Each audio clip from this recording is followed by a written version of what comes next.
बन सके जीवन में 11 प्रदोष या 26 प्रदोष करने के बाद आप उसका उद्यापन कर कर विराम भी दे सकते।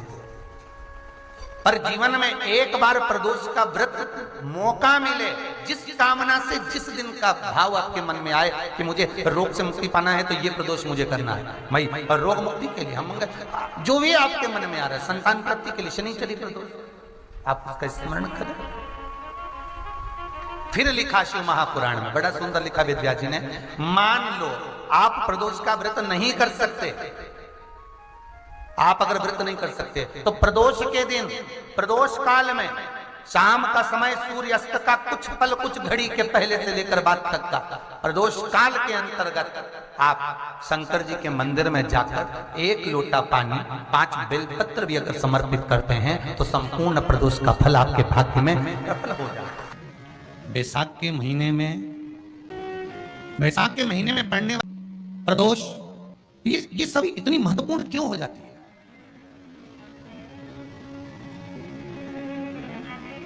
इसकी महत्वता इतनी प्रबल क्यों हो जाती है?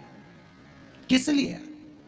क्योंकि बैसाख का जो महीना पड़ता है, सूर्य की संपूर्ण तपन, सूर्य देव अपने पूर्ण तेज के साथ में मृत्यु लोक के निवासियों पर, चाहे जलचर हो, थलचर हो, वायुचर हो, चाहे जो जीव हैं, उस पर जब किरण फेंकते हैं तो संसार का जो मनुष्य है उस पर जब ताप पड़ता है तो ताप पड़ने के कारण उसके मुख से भगवान का नाम निकल ही जाता है, स्मरण नाम निकल ही जाता है। जब उसके मुख से भगवान का नाम निकलता है तो वो भगवान की शरणागति खुद ग्रहण कर लेता है। बैसाख महीने में या किसी प्रदोष के दिन, या मिट्टी के पात्र का जल अपने घर के प्रत्येक व्यक्ति का स्पर्श कराकर उस मिट्टी के पात्र के जल को तांबे के पात्र में डाल लीजिए और घर के प्रत्येक व्यक्ति का स्पर्श करा लीजिए और शंकर भगवान पर कुंदकेश्वर महादेव के नाम से समर्पित करिए। कुंदकेश्वर महादेव, कभी जीवन में पीछे पलट कर देखने की जरूरत नहीं पड़ेगी, आप उन्नति की सीढ़ी की ओर बढ़ते चले जाएंगे। प्रदोष के दिन यदि आपको कहीं से शमी पत्र मिल गया, प्रदोष के दिन यदि कहीं से आपको शमी पत्र मिल जाए और प्रदोष काल में, प्रदोष का जो समय होता है, शाम का जो समय होता है प्रदोष काल, 4 प्रदोष 5 प्रदोष आप कर देखिएगा कि आपका कोई काम है, कोई नौकरी के लिए आप अप्लाई कर रहे हैं, कोई समस्या बड़ी विकट आ गई है, कोई तकलीफ बड़ा गला पकड़ रहा है, कोई तकलीफ विकट आ गई है, कोई समस्या विकट आ गई है, प्रदोष काल अगर एक शमी पत्र भी आप घर के शिवलिंग को, अब ये करने के लिए आपको मंदिर के शिवलिंग नहीं जाना, अपने घर में जो शिवलिंग, चाहे वो स्फटिक का हो, पारद का हो, कंकर शंकर का हो, लकड़ी का हो, जो शिवलिंग तुम्हारे घर में, कांच का हो, चाहे वो नर्मदा के कंकर का हो, नर्मदेश्वर हो, पाषाण का हो, जो शिवलिंग, चांदी का हो, सोने का हो, तांबे का हो, पीतल का हो, जो शिवलिंग तुम्हारे, एक शमी पत्र यदि आप भगवान शंकर के शिवलिंग पर समर्पित कर रहे हो और उस शमी पत्र को उठाकर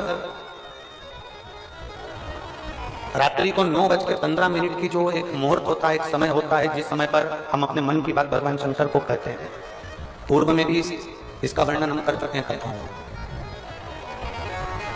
उस 9:15 पर वो शमी पत्र को उठाकर एक कागज में, कटोरी में उसको रख देते, 4 या 5 प्रदोष के उस शमी पत्र को अपने पास में रखिए और जिस कार्य के लिए जा रहे हो उसको जेब में ऊपर के भाग में उसको रखकर लेकर जाइए, आपका वो कार्य सफल होकर ही रहेगा, रुक नहीं सकता। शमी पत्र में इतना बल होता है, प्रदोष का जो शमी पत्र होता है वो बड़ा बलवान होता है, बड़ा एक पत्र।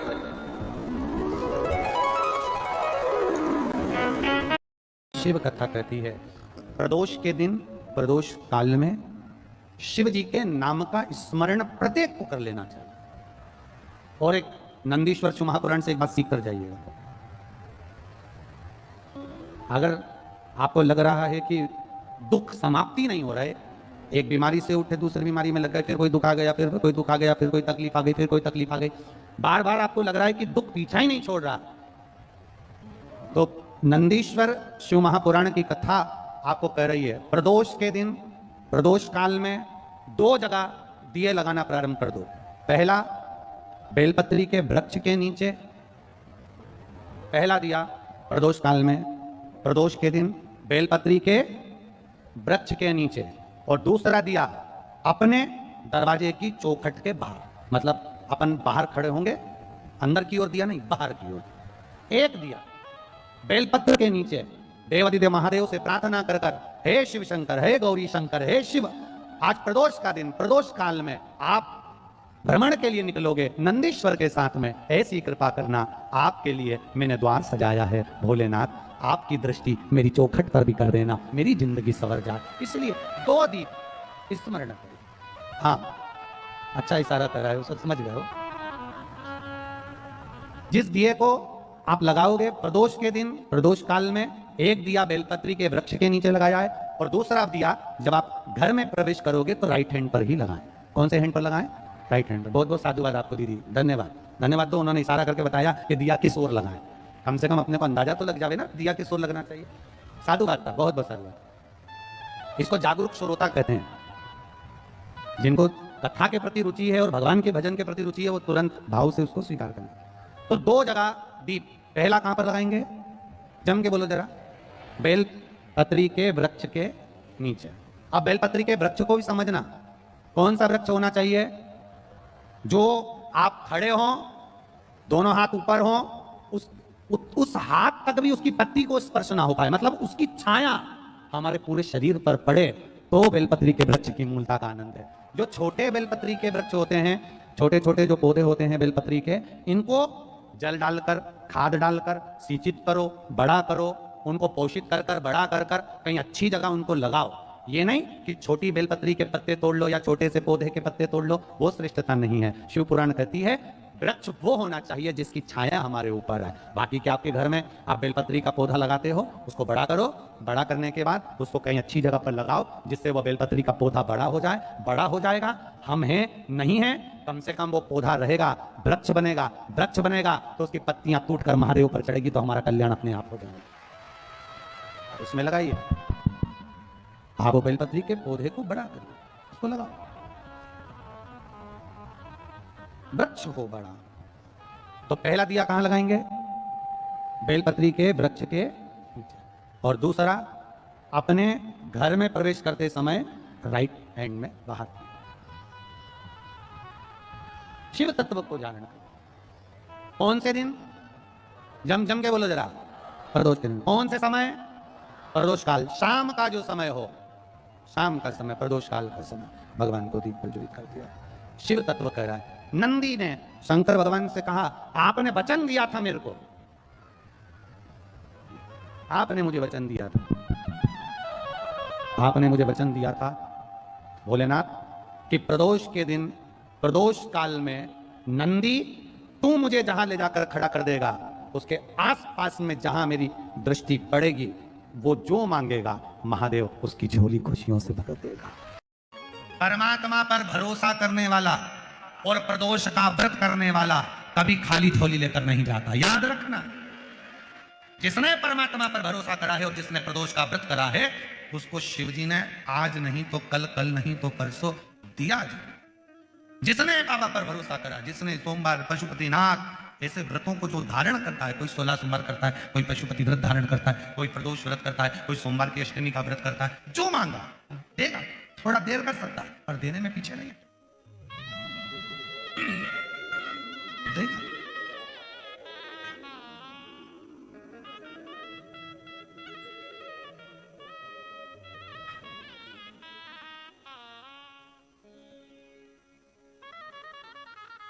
सारे देवता रोज भ्रमण पर नहीं निकलते। 33 कोटि देवता में केवल एक देवता है देवादिदेव महादेव, जो प्रतिदिन प्रदोष काल में, प्रदोष काल में शाम के समय अपनी अर्धांगिनी मां पार्वती जी के साथ भ्रमण पर निकलते हैं अपने भक्तों का दुख मिटाने के लिए। प्रतिदिन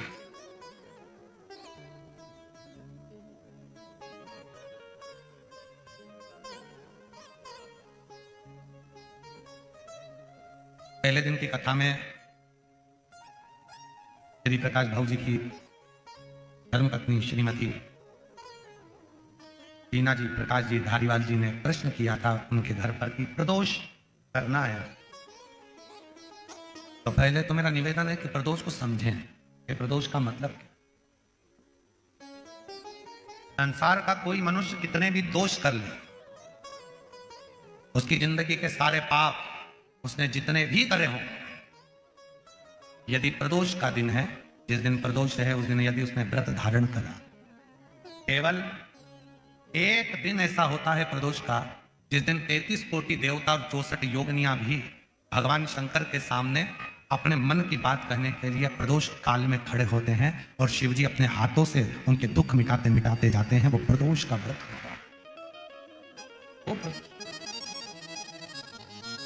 का विस्तार से तो वर्णन हम करेंगे बीच में, पर सारे दोषों को जो समाप्त कर, सारे दोष, सारी तकलीफ, हमारी जिंदगी के जितने जितने तुम्हारे दोष हैं इस जन्म के उस जन्म के,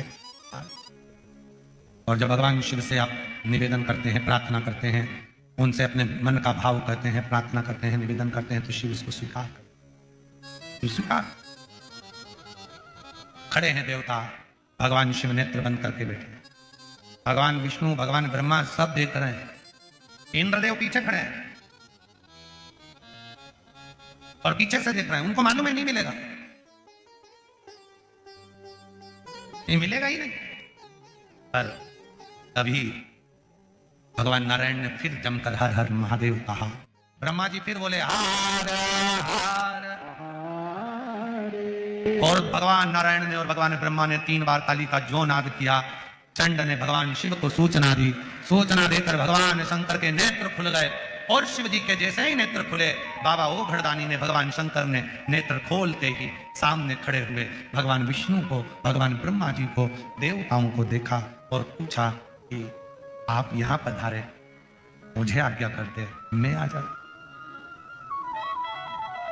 आप मुझे करते, आप मुझे बोलते तो मैं पहुंच जाता,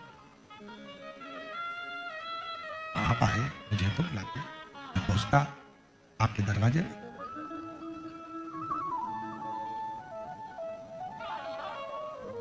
और देखो, सतयुग में, त्रेता युग में, द्वापर में और कलयुग में, इन सब में बड़ा अंतर है। सतयुग में, त्रेता में, द्वापर में भक्त को भगवान के दरवाजे जाना पड़ता था। केवल कलयुग एक ऐसा है जिस कलयुग में आप भगवान को पुकारते हो तो भक्त को भगवान के पास जाना नहीं पड़ता, भगवान भक्त के पास दौड़ कर आता। और यह बात तुलसी बाबा ने भी अपने रामचरितमानस में लिखा कि कलयुग केवल नाम आधारा और सुमर सुमर न रुत रही। आप जो नाम का उच्चारण करिए भगवान का, ये जैसे संध्या काल में लगाया गया दीप, प्रयास करना जब जब जिस जिस महीने में जो जो प्रदोष पड़ा करे, जब प्रदोष पड़े, बन सके 1 बेलपत्र, बन सके 5 बेलपत्र, शमी पत्र, हरे मूंग, हरा मूंग, बेलपत्र, एक कलश के अंदर थोड़ा सा पानी लेकर 1 बेलपत्र, हरा मूंग, शमी पत्र डालकर और उसमें थोड़ा सा गुड़ डालकर भगवान शिव का स्मरण कर कर प्रदोष काल में, मान लो कोई काम आपका बहुत जरूरी है, बहुत दिनों से आप थक गए हैं, नहीं हो रहा, कर्जा बढ़ रहा है, धन नहीं आ रहा, व्यापार नहीं चढ़ रहा, या कोई समस्या बहुत प्रबल है, कोई एग्जाम में बैठ रहे हो नहीं हो रहा, परीक्षा भी दे दी है, रिजल्ट आने ही वाला है, तो भी प्रदोष काल में, प्रदोष के समय वो जल, मूंग, शमी पत्र और बेलपत्र और गुड़ का शंकर के शिवलिंग को समर्पित करना प्रारंभ कर दो। 2 या 3 प्रदोष करोगे, बाबा आपकी मनोकामना शीघ्र पूर्ण कर देगा।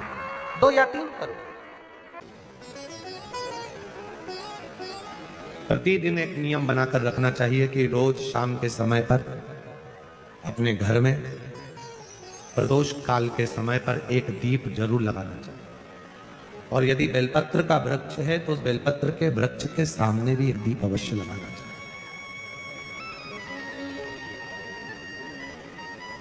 6 महीने में, 3 महीने में, 2 महीने में, 1 महीने में ऐसा नियम बनाया करो कि मुझे बेलपत्र की पूजन करना।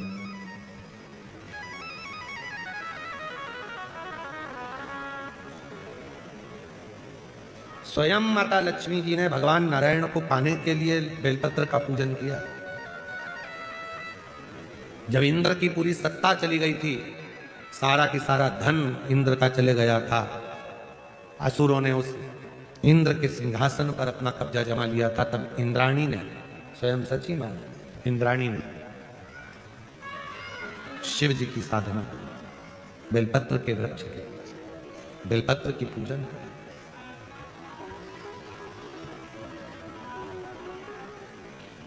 कभी दिल कर जाए तुम्हारा तो कभी महीने में, 1.5 महीने में, 2 महीने में बेलपत्र के पेड़ के नीचे जल लेकर बैठो। बेलपत्र के वृक्ष के नीचे दूध नहीं चढ़ाना, बेलपत्र के वृक्ष के नीचे दही नहीं चढ़ाना, शहद भी नहीं चढ़ाना। बेलपत्र के वृक्ष के नीचे जब आप बैठते हैं, बेलपत्र पूजन का एक विधान होता है कि जब हम बेलपत्र की पूजन करते हैं तो 2 कलश पानी के भरे हुए, एक अपने सीधे हाथ की और एक उल्टे हाथ की ओर रखा जाता है। पूजन की थाली बीच में रखी जाती है। 2 बत्ती का, लंबी बत्ती का, 2 बत्ती लंबी घी की जलाई जाती है। लंबी बत्ती बेलपत्र के वृक्ष के नीचे 2 बत्ती लंबी जोड़ा बनाकर उसको जलाया। फिर दोनों हाथ में कलश में जल है, बेलपत्र के वृक्ष के नीचे दोनों हाथों का जल धीरे धीरे शिव जी का स्मरण कर कर, नारायण लक्ष्मी का स्मरण कर कर, मां आदिशक्ति गौरा का स्मरण कर कर, रिद्धि सिद्धि गणेश का स्मरण कर कर उसको चढ़ाओ। प्रार्थना करो, विनय करो, मेरे जीवन में बहुत कष्ट है, उसको मिटाना है आपको। शिव आपसे प्रसन्न होते हैं, वैसे मेरी जिंदगी भी प्रसन्न करना है आपको। जल चढ़ाकर दोनों पात्रों का थोड़ा थोड़ा जल कलश में बचा लेना है, पूरा पात्र खाली नहीं करना है, दोनों को वापस रखना है। और थोड़ी सी हल्दी पीसी हुई शिव जी के उस बेलपत्र पर लगाएं, थोड़ा कुंकुम वो भी बेलपत्र पर लगाएं। 7 दाने अक्षत के, केवल 7 दाने अक्षत के बेलपत्र को छुआकर अपनी थाली में रख लें। घर पर जब जाएं तो वो 7 दाने अक्षत के और बेलपत्र के वृक्ष में जो चढ़ा हुआ थोड़ा सा जल बचा कर लाए हो, वो घर में छींट कर 7 दाने पूरे घर में डालना प्रारंभ करें। महीने में, 2 महीने में, 3 महीने में एक बार करिए। जीवन में किसी के आगे हाथ फैलाने की जरूरत नहीं पड़ेगी, इतनी संपदा आ रही है, इतनी संपदा। बेलपत्र की महत्वता को लोग जानते नहीं है। एक प्रदोष की महत्वता, एक बेलपत्र की महत्वता। अभी हमारी